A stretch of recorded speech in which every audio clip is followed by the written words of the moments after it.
बिगे कनिया दोसरे के बन बिगे कनिया दे दिली धोखा हमरा प्यार में गे दे दिली धोखा हमरा प्यार में।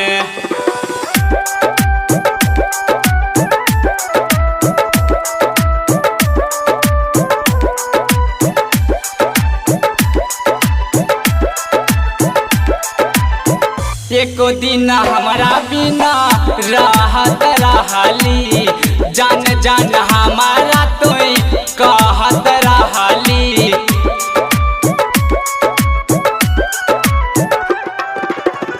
एको दिन हमारा बिना रहत रहली जान जान हमारा तोई कहत रहली।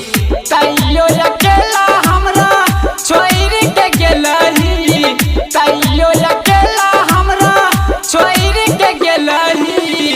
ई पूरा संसार में दोसरे के बन बिगे कनिया दोसरे के बन बिगे कनिया दे दिली धोखा हमरा प्यार में गे दे दिली धोखा हमरा प्यार में।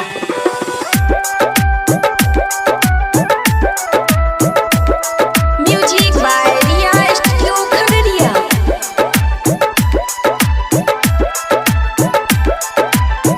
सोचल सपना हमर भेल चकनाचूर गे जान बन के जान हमसे हो गेली दूर गे।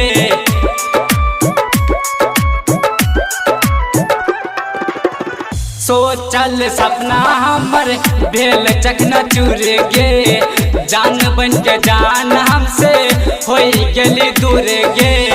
लिखल छाई तू ही के छौरिया लिखल छाई तू ही के छौरिया मितल चौधरी के कपार में दोसरे के बन बिगे कनिया दोसरे के बन बिगे कनिया दे दिली धोखा हमरा प्यार में गे दे दिली धोखा हमरा प्यार में।